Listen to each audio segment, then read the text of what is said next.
Alors, je pense que ce que Yves a fait avec Caroline et Micheline, eh bien, on est justement dans ce sujet-là qui est l'autorité spirituelle. C'est ce qu'on va voir. On va faire une série là-dessus. Parce que si Jésus n'avait pas pris autorité dans la barque, qu'est-ce qui lui serait arrivé? Il serait mort. Si le 1236 ne prend pas autorité comme ils ont fait ce matin, qu'est-ce qui va arriver au Québec? Donc, est-ce que l'autorité, c'est important? Absolument. Puis, comme Pasteur Denis a si bien dit, ce n'est pas de la politique, c'est biblique. Alors, c'est pour ça qu'il faut enlever la politique. On n'est pas intéressé avec la politique, on est intéressé au point de vue biblique. Donc, c'est ça qu'on veut étudier. Saint-Esprit, merci pour ta présence, merci pour ce que tu vas faire aujourd'hui. Tu vas faire des grandes choses, puis je le crois. Vous m'entendez passer? Non? Peut-être Rusty? OK. Rusty, es-tu quelqu'un qui peut aller voir Rusty, s'il vous plaît? Non, moi, je suis à mon maximum. Rusty, peut-être qu'il est, je suppose qu'il est. Alors, Saint-Esprit, je veux te dire merci pour ton ministère. C'est toi qui vas faire la différence aujourd'hui. Et avec ce qu'on va toucher aujourd'hui, vraiment, vraiment, vraiment, vraiment, Saint-Esprit, on a besoin de toi. Si tu n'agis pas aujourd'hui, ce message est perdu. Si tu agis, les vies vont être transformées. Vous êtes d'accord? Alors, Saint-Esprit, qui invite le Saint-Esprit à agir puissamment?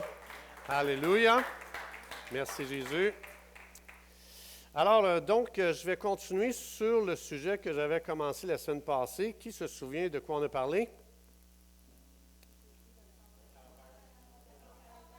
Si vous ne voulez jamais vous tromper quand quelqu'un pose une question comme ça, tu te parler sur la Bible. Dans ce temps-là, tu ne te trompes pas. Tu ne pourras pas manquer ton coup. Alors, la semaine passée, j'ai partagé ce que l'Esprit de Dieu m'a enseigné sur le bord de la mer en vacances. Donc, il m'a enseigné, qui se souvient des points qu'on a vus? Que derrière les tempêtes, il se cache quelque chose. Un royaume, hein, c'est ça qu'on a vu. Un esprit qui est derrière les tempêtes, on a vu ça. Puis aussi, on a vu aussi que si on n'utilise pas notre autorité, bien, la tempête va t'emporter, en fait. C'est ce qu'on a vu, hein? Même Jésus, il serait mort. Alors, c'est pour ça que Jésus a utilisé son autorité. Donc, c'est pour ça qu'aujourd'hui, je veux regarder avec vous. On va continuer sur l'autorité, évidemment, puis on va faire une série sur l'autorité, parce qu'il y a des choses, quand on veut commencer, comme ils ont bien fait, puis je veux vraiment qu'on applaudisse Yves, qui vient ici avec une équipe pour vraiment pratiquer l'autorité. Est-ce qu'on peut les applaudir, ceux qui se lèvent avec leur autorité? Alors, on va voir, il y a une dimension dans laquelle on peut opérer avec notre autorité, mais il y a une dimension qu'on ne devrait jamais aller. On va voir ça, mais on va parler de ça aujourd'hui un petit peu. Mais je veux premièrement mettre juste des fondements, des fondations. La semaine passée, j'ai parlé du livre d'Enoch. Oh, c'est pas la Bible. C'est vrai que c'est pas la Bible. Puis je suis d'accord avec vous, hein? On a vu la semaine passée que derrière les tempêtes, le livre d'Enoch que Jude cite, hein, c'est Jude qui a pris des versets du livre d'Enoch puis il l'a mis dans son livre de Jude. Donc, il faut croire que ce livre a une certaine autorité. Alors, dans le livre d'Enoch, ça dit, chapitre 15, verset 9, je pense que c'est chapitre 1, si je me souviens bien, parce qu'il y a une couple de chapitres dans le livre d'Enoch, mais ça disait, « Les esprits des géants seront comme les nuages qui apportent sur la terre les fléaux de toute espèce, la peste, la guerre, la famine. » Alors, ma question, donc quand j'ai apporté ça, je sais que peut-être il y en a, moi je veux rien savoir en dehors de la Bible. Bravo, c'est correct, je vous félicite. Alors, puisque vous êtes des chrétiens de Béry, on va aller voir ce que la Bible dit. Est-ce que la Bible approuve ça ou si la Bible disqualifie ce qu'on vient de lire? On va aller voir ça, OK? Vous êtes d'accord? Alors, juste premièrement, qu'est-ce que la Bible? Est-ce que la Bible confirme ça? Tout le monde a lu, je pense, la fameuse histoire dans Genèse chapitre 3, où est-ce que pour la première fois dans l'histoire de l'humanité, derrière un serpent, il y avait quoi? Ah! Est-ce que Satan, c'est un esprit? Est-ce qu'il a contrôlé le serpent? Ah, donc, c'est pas faux que derrière les éléments de la nature, il y a un monde spirituel qui contrôle. Right? Hein, on voit ça ici. Le serpent était le plus rusé de tous les animaux. Je ne vous lirai pas ça, mais vous savez très bien que derrière le serpent, en plus de ça, il parlait à Ève. Alors, ça veut dire que c'était chose courante avant la chute que les humains et les animaux pouvaient communiquer. Alors, ici, donc, un esprit est venu contrôler un animal. Quand même, hein? Moi, ma question, c'est comment le zoo de Granby interpréterait ça aujourd'hui? Tu vas au zoo, je ne sais pas moi, cette semaine, puis tu vois un animal parler. Je ne sais pas comment est-ce qu'il rapporterait ça, cet événement-là. Ça serait dans les journaux, probablement, exactement. Alors ici, on a justement un exemple, mais là, on va aller ailleurs. Qui connaît la fameuse histoire de Job? Hein? Alors, la fameuse histoire de Job confirme que derrière les éléments de la nature, il y a un monde spirituel qui contrôle ces événements-là. Hein? Alors, ça veut dire qu'Enoch, ce n'était pas fou ce qu'il a dit. Vous la connaissez, l'histoire, mais on va quand même aller à travers. Les fils de Dieu vinrent un jour se présenter devant l'Éternel. C'est qui les fils de Dieu? Les anges. Que ce soit des anges non déchus ou des anges déchus, c'est des fils de Dieu. C'est Dieu, autrement dit, c'est Dieu qui est le Créateur. Alors, ils viennent se présenter devant Dieu et Satan vint aussi au milieu d'eux. Alors, l'Éternel dit à Satan, d'où viens-tu? Et Satan dit, je viens juste de parcourir la terre et de m'y promener. Et Dieu, il dit, il dit à Satan, hey, as-tu remarqué mon serviteur Job? Il n'y a personne comme lui sur la terre, donc c'est un homme intègre et droit, craignant Dieu, se détournant du mal. Et Satan dit, ouais. Mais attends un petit peu, là. Il dit, est-ce que c'est d'une manière désintéressée que Job craint Dieu? Et il va dire ici, ne l'as-tu pas protégé, lui, sa maison et tout ce qui est à lui? Tu as béni l'œuvre de ses mains et ses troupeaux couvrent le pays. Mais étends ta main et touche à tout ce qui lui appartient, puis on verra s'il ne te maudira pas en face. Alors Dieu permet à Satan, dit à Satan, voici, tout ce qui lui appartient, je te le livre seulement, ne porte pas la main sur lui. Et Satan se retira de devant la face de l'Éternel. Qui a réclamé de toucher à Job? Un esprit, hein? Satan, c'est un esprit. Ça appartient au monde spirituel. Alors, donc, ici, il va quitter un jour. Regardez bien là. Un jour que les fils et les filles de Job mangeaient et buvaient du vin dans la maison de leur frère aîné, il arriva auprès de Job un messager qui dit, « Hey! Les bœufs labouraient, les ânesses paissaient à côté d'eux, des Sabéens se sont jetés dessus, les ont enlevés et ils ont fait passer les serviteurs au fil de l'épée, et moi seul, j'ai pu m'en échapper pour t'en apporter la nouvelle. » J'ai une question. Qui ici a volé les animaux? Ah! Donc, il se fait voler ces animaux. Est-ce que c'est des humains qui ont planifié ça? Non, c'est qui? Ah! Et c'est qui les a fait voler? Qui a manipulé le vol? C'est un monde spirituel. Right? Comment, est-ce que vous êtes là? Oui. Alors ici, qui a volé les animaux? Les Sabéens ont été juste des marionnettes, en fait. C'était des anges déchus qui manipulaient les humains. Ah! Et pas juste les humains ici, ça dit, qu'est-ce que ça dit ici?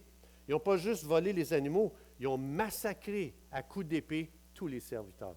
Qui a massacré les serviteurs? C'est le monde spirituel. Ce n'est pas vraiment les humains. Les humains ont été juste manipulés. Donc, quand on a vu dans Enoch 15, 9, quand il dit que c'est un monde spirituel, dans le monde spirituel, c'est des créatures spirituelles qui manipulent. Pas juste les éléments de la nature. Ici, ils ont manipulé les êtres humains pour faire du mal. Maintenant, j'ai une question. L'enquêteur qui a été engagé pour aller enquêter cet événement-là, comment il a rapporté ça, lui? Lui, il n'est pas capable d'aller plus loin que 3 dimensions. Son rapport, d'enquêteur, il a été fait en 3 dimensions. Mais est-ce que c'est vrai? Est-ce que c'est vrai? Ah, parce que oui, parce qu'il a utilisé des sabliers. Hein? Je vous ai eu. Mais en fait, les vrais responsables, c'est derrière les Sabéens. Right? Vous êtes là? OK. Alors, il parlait encore lorsque un autre vint et dit, « Hey, le feu de Dieu est tombé du ciel. Il a embrasé les brebis et les serviteurs. Il les a consommés et je me suis échappé moi seul pour t'en apporter les nouvelles. » Ah! Ah ah! Là, ce n'est plus des humains qui sont manipulés. C'est qui? La nature est manipulée. Qui a manipulé le feu? C'est un monde spirituel. Maintenant, j'ai une question. Ça veut dire qu'il y a eu un barbecue ce jour-là? Hein, ça dit ici qu'ils ont consumé les brebis et les serviteurs, donc les deux. Mais j'ai une question. Quand les pompiers sont allés pour éteindre le feu, comment ils ont rapporté l'événement? Est-ce que c'est vrai que c'est la faute du feu? Y a-t-il quelqu'un qui a manipulé le feu? On l'a vu juste avant. Satan a dit, « Laisse-moi juste toucher à Job et à tout ce qui lui appartient et on va voir s'il va continuer à te bénir. » Et la Bible enlève complètement le voile ici, là. Nous autres, chaque rapport de pompier ne va jamais plus loin que c'est un pyromane, c'est ci, c'est ça. Mais ici, ça dit c'est des esprits derrière qui contrôlaient les éléments de la nature. Le feu. Alors, donc, on continue. Il parlait encore lorsqu'un autre vint et dit, « Des Chaldéens, formés en 3 bandes, se sont jetés sur les chameaux encore. Ils les ont enlevés, ils ont passé des serviteurs au fil de l'épée. Moi, ça, j'étais toute seule ici. Je m'en suis échappé. Et puis, donc, pour venir te le raconter. Qui a volé les chameaux ici? Mais les vrais voleurs? N'oubliez pas, c'était le projet de Satan de toucher à Job et à tout ce qui lui appartenait. OK? Puis qui ici a massacré par l'épée les serviteurs? Alors dites-moi, comment ça aurait été rapporté ça aux informations à la télévision? Les Chaldéens. Alors ça veut dire que je suis en train de virer fou ou bien on nous met toujours sur une fausse piste?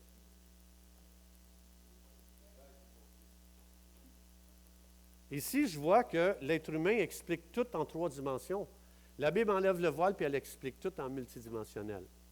Ou à partir des royaumes spirituels, qui manipulent humains et qui manipulent les éléments de la nature. Alors, c'est pas contre les éléments de la nature que Jésus a pris autorité? Oui? Ah, intéressant. Alors ici, il est en train de révéler, ce sont des anges déchus qui font du mal. Comme Enoch a dit, Enoch 15:9, c'est des anges déchus qui font du mal et qui amènent les malheurs sur la terre. Ah! Si on parle d'autorité, puis comme on fait, comme vous voyez, des gens prendre autorité, si je ne comprends pas ça, je ne comprends pas pourquoi Jésus me donnerait une autorité. On continue, hein? On va voir si on finit leur job, là. Il parlait encore, lorsqu'un autre vint, tes fils et tes filles mangeaient et buvaient du vin dans la maison de leur frère aîné, et voici un grand vent. Il y a eu des humains, des voleurs, il y a eu du feu, et là, c'est du vent.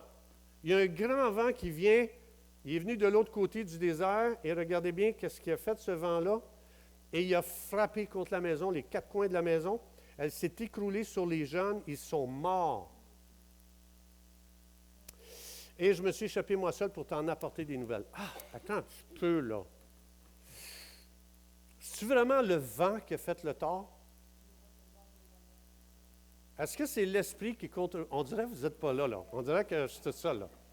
Moi, je veux savoir si on allume. Qui a contrôlé le vent? L'esprit qui a contrôlé le vent. Jésus, ce n'était pas ça dans Marc 4, que le vent s'est levé contre la barque et les vagues. Et qu'est-ce qu'a fait Jésus devant le vent? Il a fait exactement ce que Yves, Caroline et puis Micheline ont fait ce matin. C'est pour ça que je trouve ça vital, qu'est-ce qu'ils font. ce ministère-là d'autorité, il est vital parce qu'il y a un monde spirituel derrière les éléments de la nature qui les manipulent pour nous faire du mal. Mais ici, dites-moi, l'évaluateur, quand il est venu, là, puis il a vu toute la maison en morceaux, et puis qu'il a vu tous les enfants sous les débris, comment il a rapporté ça, lui? Act of God, celle-là est bonne en tabarouette. Ah oui, oui, c'était dans mes notes, ça. Act of God. Très bon, Marcel. J'ai une question. C'est-tu un act of God, ça? Ah! Avez-vous remarqué qu'on a qualifié de catastrophe naturelle, on a qualifié ça que c'est la faute de Dieu? Ici, ça dit que c'est la faute du diable. Et nos assurances, quand ils qualifient un événement act of God, est-ce qu'ils payent? On ne paye pas. Les compagnies d'assurance ne payent pas un act of God. Et puis, mais c'est extraordinaire ce que la Bible est en train de dire. La Bible est en train de dire, c'est incroyable comment tous vos spécialistes rapportent tout événement en 3 dimensions. Est-ce qu'on réalise que quand on lit la Bible, on entre complètement dans un autre monde? Est-ce qu'on réalise que quand on lit la Bible, ça nous donne des yeux pour voir le non-visible? Ça nous fait rentrer dans d'autres dimensions, le multidimensionnel des royaumes spirituels. Et c'est pour ça que si on commence à comprendre ça, je comprends très bien, je valide ce que Yves fait quand il prend autorité. Maintenant, on prend autorité sur, Jésus le dit, il doit en être sur la terre comme au ciel. Quand on voit, il n'y a pas de loi C2 au ciel. Il n'y a pas de loi C8. Il n'y a pas de loi C9. Il n'y en a pas de ces choses-là. Alors Jésus il dit, quand vous priez, priez qu'il en soit sur la terre comme. Alors c'est pour ça que tout ce que vous allez refuser sur la terre va être refusé au ciel. C'est de l'autorité qui parle. Et c'est pour ça que quand il vient ici, moi, c'est mon moment, un de mes moments le plus préférés dans la réunion. Je dis, aïe, aïe, ces gens-là vont changer le monde en comprenant leur autorité. Et les choses ne changent pas parce que les croyants, l'Église, ne prend pas autorité. Elle n'utilise pas ce que Dieu lui a donné. Et si Job, il ne savait pas, Job, il voyait, lui-même, il comprenait toutes choses en 3 dimensions. Il n'a jamais utilisé son autorité. Il n'aurait pas pu à part de ça. Saviez-vous ça? La raison, c'est que quand Adam a désobéi à Dieu dans le jardin, il a donné son autorité à Satan. Alors, cette attaque et cette accusation qu'il a dit « Ouais, mais il te sert d'une façon, c'est parce que c'est à cause de ce que ça lui rapporte. » Il est en train d'accuser Job. Il dit « Fais juste toucher à ses biens et sa famille, tu vas voir qu'il va te maudire en face. » Mais le problème, c'est que Job ne pouvait pas utiliser son autorité. 1, il ne la connaissait pas. 2, il n'aurait même pas pu l'utiliser. La raison, c'est que son père Adam a donné l'autorité à Satan. Et Satan, il avait un droit légal d'accuser et d'attaquer légalement. Tu ne pouvais pas empêcher ça à cause de son droit légal. Mais, si je m'en vais, alors, OK, j'en ai un autre. Tiens. Satan se retire devant la face de l'Éternel, puis il frappe Job d'un ulcère malin de la tête aux pieds. Dites-moi, comment son médecin aurait rapporté son ulcère?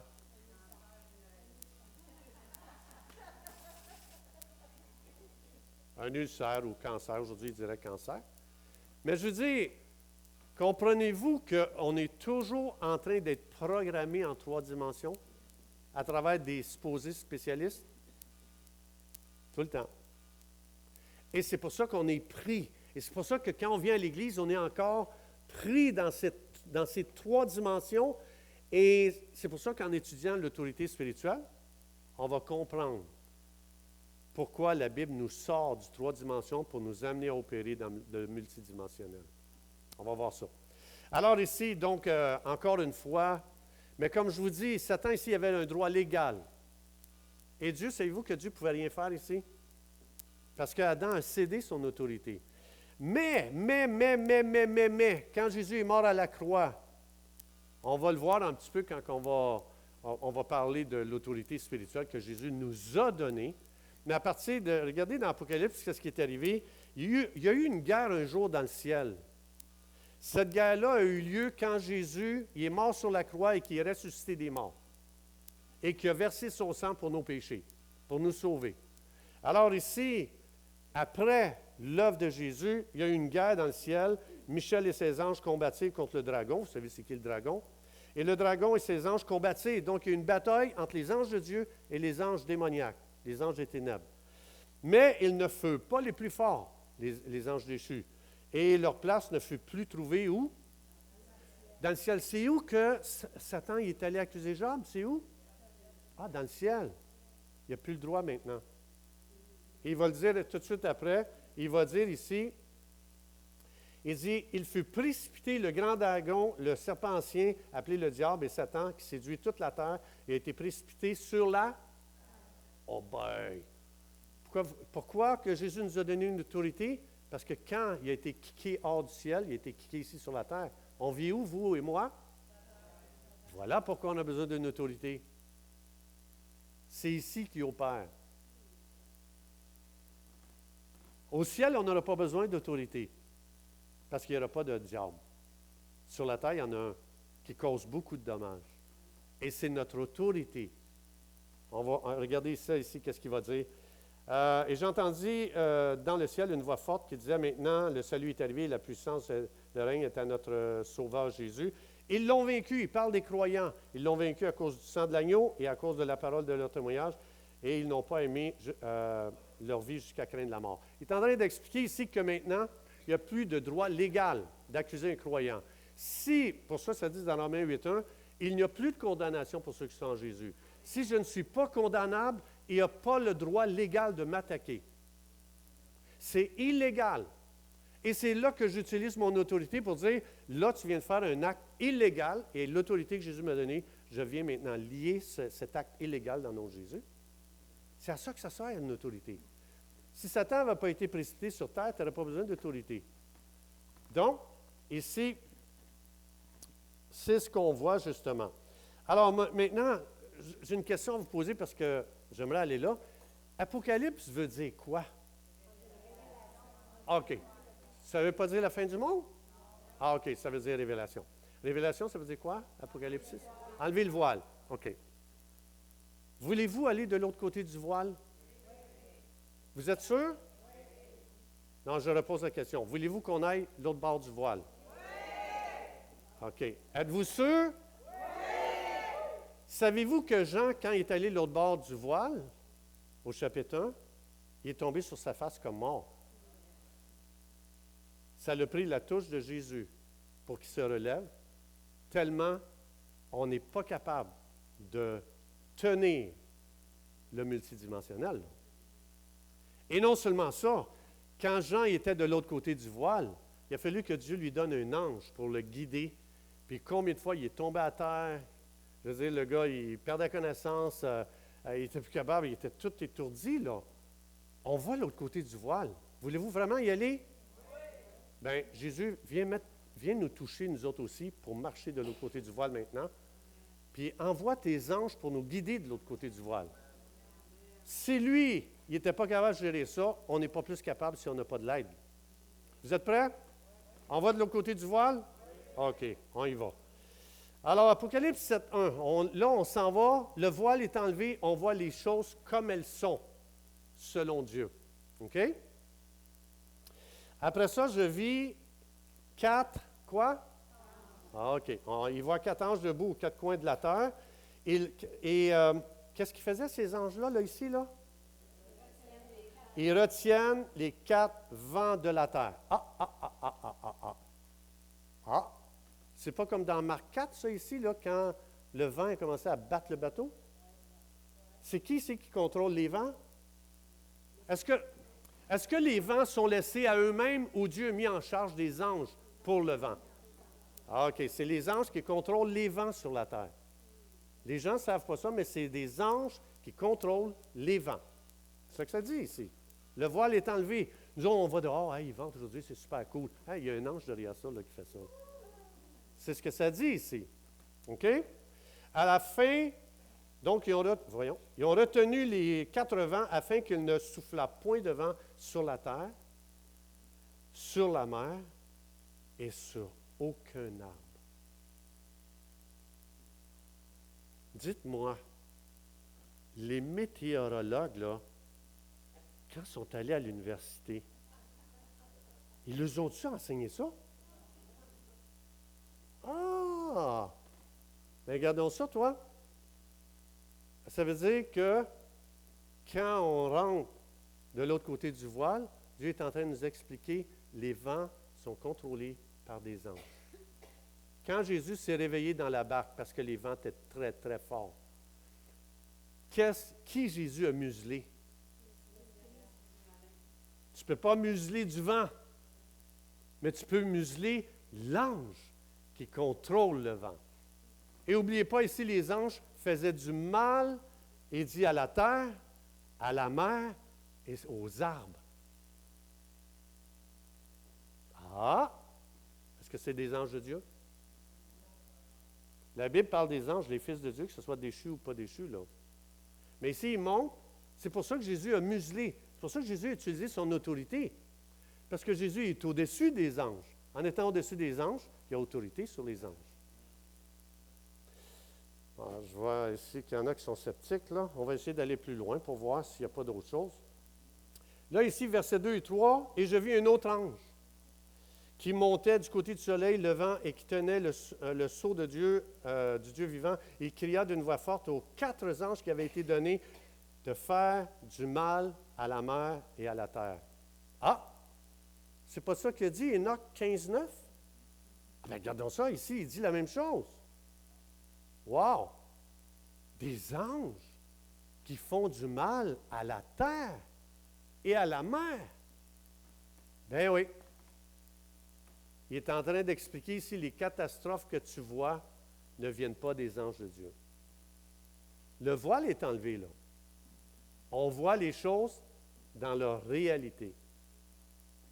Alors, comment les météorologues, est-ce qu'on les a enseigné ça à l'université? Oui ou non? Ah, dommage. Il manque la meilleure partie du film. C'est dommage de passer tant d'années et que ça coûte tellement cher pour avoir une petite définition en 3 dimensions quand tu t'achètes une Bible et tu as toute la vraie version en multidimensionnel des royaumes spirituels. On va aller un petit peu plus loin, vous êtes d'accord? Avant de vous endormir, là. Le premier ange qui sonna de la trompette, il y eut de la grêle. Attends. Qui est en charge de la grêle? Qui est en charge de la grêle? Les anges. Ah! Moi, j'avais un gazebo, là, tu sais, les fameux toits là, transparents. Hein, les anges m'ont brisé tout mon toit, là, j'avais plein de pocs, plein de trous. J'ai gardé la facture quand je vais arriver en haut, là. Tu me payes ça, toi, là. Alors, la grêle est du feu mêlé de sang et feu jeté sur la terre. Donc, ici, ceux qui sont en charge, c'est des anges. Et le tiers de la terre fut brûlé. Et le tiers des arbres aussi ont été brûlés. Et les herbes vertes furent brûlées. Bon, je sais que les eschatologues, bon, ils vont mettre ça, là, ça c'est quelque chose... Non, l'Apocalypse, ce n'est pas la fin du monde. C'est enlever le voile pour voir toutes choses dans le multidimensionnel. Alors, je sais qu'il y a bien des gens en eschatologie qui vont dire ça c'est à la fin. La Bible ne dit pas ça ici, c'est pas ça qu'elle dit. Elle fait juste expliquer comment fonctionnent les éléments de la nature. OK? Alors ici, c'est pour ça, imaginez les gens en 3 dimensions, essayer d'expliquer ça. On n'a pas eu des feux au Québec l'année passée? Il y en a eu combien en même temps? Hein? C'est en même temps. Il y en a eu combien? Qui a pensé dans l'Église prendre autorité sur les feux au Québec? Oui, bravo Hélène. Bravo ceux que vous avez fait ça. Parce que ça nous appartient à nous, l'Église. Hein? Alors, est-ce que vous êtes avec moi encore? Oui? Alors, le second ange sonna de la trompette et quelque chose comme une grande montagne embrasée par le feu fut jeté dans la mer. Le tiers de la mer devint du sang. Et le tiers des créatures de la mer qui avaient mourut. Qui a fait mourir le tiers des poissons? Ah! C'est incroyable! Dieu est en train d'expliquer toutes les catastrophes qui arrivent sur la terre, qui est derrière ça.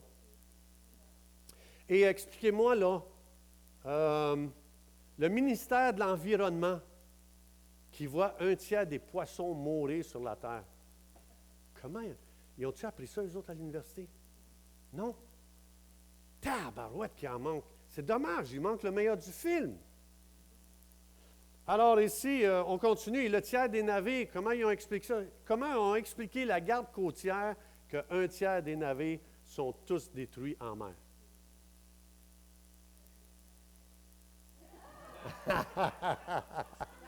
OK. Alors, je vais juste vous en donner. Là, ici, je suis obligé d'aller très vite. OK, je vais vous les nommer. Dans Apocalypse 12, ça dit qu'un ange a obscurci le soleil. Ah? Nous, on pense juste le soleil. Il n'y a pas un projet présentement pour obscurcir le soleil? Oui? Ah oui, c'est qui donc, lui? Ah ben oui, c'est vrai, j'ai vu ça. Moi aussi. Ah, c'est drôle qu'ici, qui dit c'est un ange qui est derrière ça. Intéressant. Ou encore, si je prends toujours au chapitre 8, ça dit que les anges contrôlent le tonnerre, contrôlent les éclairs et les tremblements de terre. Colin, les météorologues, ils n'ont jamais su ça, eux autres. Ou bien encore, dans chapitre 9, verset 1 à 5, ça dit qu'il y a un ange qui a tourmenté des humains pendant tant de mois. Vous vous en souvenez? C'est un ange encore. Ah ben, tabarouette! C'est incroyable! Ou bien encore, si je prends chapitre 9, verset 11, ça dit que c'est un ange qui est en charge de l'abîme. Hein, il a été donné la clé de l'abîme, vous vous en souvenez? Ou bien encore, au chapitre 11, ça dit qu'un ange fait tomber de la grêle sur la terre. Ou encore, au chapitre 14, ça dit qu'un ange, l'ange qui avait l'autorité sur le feu. Ah, regardons ça, on l'a vu tantôt. Hein? Ou bien encore, ça dit dans Apocalypse 16, 5, des anges sont en charge des eaux, la mer, les fleuves, les rivières, les lacs. Ah, ouais! Oui, quand Dieu a créé toute sa création, il a mis des anges en charge du vent, il a mis des anges en charge du cycle du soleil, de la lune, il a mis en charge des anges, en charge de plein de choses. Mais il y en a un tiers des anges qui sont déchus. Et ceux qui avaient été mis en charge des vents, s'il est déchu, qu'est-ce que tu penses qu'il fait? Il va nous bénir, vous pensez? Et c'est pour ça que Jésus s'est levé tout de suite en se réveillant. Et c'est lui qui est le Créateur. Il sait qu'il a donné aux anges la charge de veiller à ce que jamais le vent ne fasse de mal sur la terre. Donc, quand le vent s'en vient et crée des catastrophes, Jésus savait tout de suite, c'est pas comme ça que vous avez été créés et c'est pas dans ce but-là. Jésus s'est levé puis a pris autorité et tout de suite, tout s'est calmé instantanément. Voilà la puissance de l'autorité. Voilà le pourquoi qu'on a besoin d'autorité. Et c'est pour ça que si l'Église n'a pas une révélation de son autorité, et si l'Église ne l'utilise pas, préparons-nous à des catastrophes inimaginables au Québec. C'est ça que ça veut dire. C'est l'autorité qui nous a été donnée qui empêche les anges déchus de faire du mal à travers ce en quoi ils ont été mis en charge. Ou encore, j'en ai-tu d'autres? Oui, j'en ai d'autres. Non, c'est tout. Alors, est-ce qu'on comprend que depuis que vous et moi, on est nés, on nous a tout expliqué en 3 dimensions? Est-ce qu'on comprend que c'est pour ça que quand quelqu'un nous amène le multidimensionnel des royaumes spirituels, comprenez-vous que ça tilte dans notre tête, game over, game over. Hey, ça là, c'est bien trop. Hey, tu fais des free games, toi là. Puis il ne faut pas déconner. Il ne faut pas déconner. Il y a des gens qui vont dire, ah, comme ça, tu vas dire, toi là, que quand je me fais piquer par un moustique, c'est un démon qui est en arrière. Non! Il ne faut pas, parce qu'ils veulent ridiculiser pour qu'on rejette tout. Il faut juste comprendre comment Dieu a créé la création et ça va nous donner du discernement si quelque chose est hors contrôle. Et Jésus dit, si quelque chose est hors de contrôle, je te donne l'autorité, tu peux lier sur la terre et tu peux délier sur la terre. Et il dit, le jour où tu utilises ton autorité, le ciel va te baquer. Ce matin, Yves a été baqué Caroline et Michel, ils ont été backés par le ciel parce qu'ils utilisent leur autorité spirituelle. Tout ce que tu vas lier sur la terre va être lié où? Ah! Le ciel vient backer quand on utilise notre autorité. Mais on va voir qu'il y a des endroits où il ne faut pas l'utiliser, c'est très dangereux. Ça peut nous faire beaucoup de mal. On va le voir. On va regarder dans la Bible. Donc, c'est pour ça que Jésus a dit ceci à tous les croyants. Qui ici est disciple de Jésus? Levez la main. OK. Je vais vous rappeler notre mandat. OK? Notre mandat, Jésus dit, allez, mes disciples, faites de toutes les nations des disciples. Mathétès. Qu'est-ce que ça veut dire, mathétès? C'est quelqu'un qui s'assoit pour apprendre. Pourquoi? Parce que Jésus sait que notre monde est prisonnier du 3 dimensions. Et Jésus dit, toi qui es mon disciple, que tu as eu maintenant des yeux spirituels, des oreilles spirituelles, une intelligence spirituelle, je t'envoie, va éduquer les nations. C'est ce qu'il dit ici. Hein? Baptise-les une fois qu'ils ont compris qui est Jésus. Et enseignez-leur à observer tout ce que je vous ai prescrit. La raison, ce que Jésus est en train de dire, le monde a été tellement trompé en 3 dimensions que je vais former. Il a formé 12 personnes. Il les a formées pendant 3 ans et demi, jour et nuit, 24 heures sur 24, 7 jours par semaine pendant 3 ans et demi. Avez-vous déjà calculé, ça fait combien d'heures de formation ça? Regarde, nous, on est ici, là, on a une demi-heure, 45 minutes d'enseignement. Jésus enseignait 24 heures sur 24, 7 jours par semaine, et après, il les a envoyés. Parce que toute leur intelligence avait été renouvelée. Et ce que ça veut dire, c'est que Jésus est en train de dire, allez rééduquer le monde, parce qu'ils sont tous prisonniers en 3 dimensions. Hein, quand Jésus dit, qui dites-vous que je suis? Avez-vous remarqué que c'était toutes des réponses en 3 dimensions? Et tout à coup, mon Pierre qui est là, Pierre, il dit, ping, il reçoit un download, il dit, tu es le Fils de Dieu, le Christ, le Fils de Dieu, je ne me souviens plus de tout ce qu'il a dit. Le Fils du Dieu vivant. Jésus dit, wow! Ça ne vient pas de 3 dimensions. Ça t'a été révélé. Un croyant, c'est pas quelqu'un qui est intelligent. C'est quelqu'un que son esprit est ouvert au ministère du Saint-Esprit pour recevoir des révélations du Saint-Esprit. Et Jésus dit, c'est tellement fort ce que tu viens d'avoir, que sur ce roc, ce n'est pas Pierre qui est le roc, la révélation qui est le roc dans la vie d'une personne. Le Saint-Esprit opère seulement en révélation. C'est son ministère, il va vous révéler toutes choses. C'est lui qui fait ça. Alors ici, ce qu'il est en train de dire, c'est que faut tout réapprendre. Absolument tout. Hein? Vous avez vu tantôt, les pompiers ne peuvent pas m'expliquer ça, les enquêteurs ne peuvent pas m'expliquer ça, je ne sais pas moi, la garde côtière ne peut pas m'expliquer ça non plus, l'environnement, le médecin ne peut pas m'expliquer ça. Bien, Caroline, qui va me l'expliquer? La parole de Dieu. Et c'est pour ça, réalisez-vous qu'on est allé de l'autre côté du voile. Comprenez-vous, quand Jean il a tout vu ça, il dit, c'est trop pour moi. Il est tombé sur sa face. Quand il a vu Jésus, il est tombé sur sa face parce qu'il n'avait jamais vu Jésus dans cette dimension-là. Quand on traverse le voile, je te le dis, attache ta tuque, ça va détruire tous tes concepts. Tout. La raison, on a été programmé en 3 dimensions. Et c'est pour ça que quand on a dit, Jésus, je crois en toi, je crois que tu es mort sur la croix pour moi, viens, sauve-moi. Immédiatement, la Bible dit, le Saint-Esprit est venu à toi et t'a scellé. Et maintenant, c'est lui qui va t'éduquer. C'est lui. Alors, je vais juste terminer avec un témoignage. Je vais inviter Rusty, we need you, please. J'inviterai ma sœur Lynn qui va vous donner un témoignage, un exemple de quelqu'un qui a compris son autorité. Et c'est un témoignage vrai. Hein? J'ai le livre. Et puis, cette femme ici, je vous donne son nom, c'est Peggy Joyce,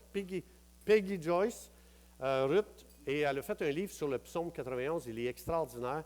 Et regardez bien un témoignage de quelqu'un qui a utilisé son autorité. Donc, le micro, il est là. OK. Fait que vous allez pouvoir suivre à l'écran en même temps que ma sœur Lynn. Est-ce qu'on peut l'applaudir? Elle a eu le courage de venir. Alors, voici le témoignage. Parle proche, Lynn, du micro, s'il vous plaît. Allez, pour voir. Non, attends un petit peu, Lynn. Juste ça. Oui, il est allumé. 1, 2.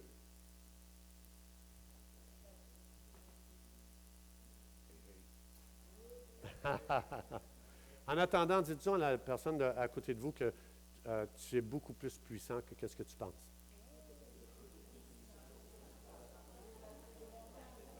À cause, attendez, je vais préciser avant que quelqu'un dise, bon, ça y est. Non, non, non. C'est ce que Jésus t'a donné qui te donne une puissance. C'est l'autorité que Jésus t'a donnée. Ce n'est pas toi qui es puissant. C'est l'autorité qui t'a été déléguée. Pas pareil.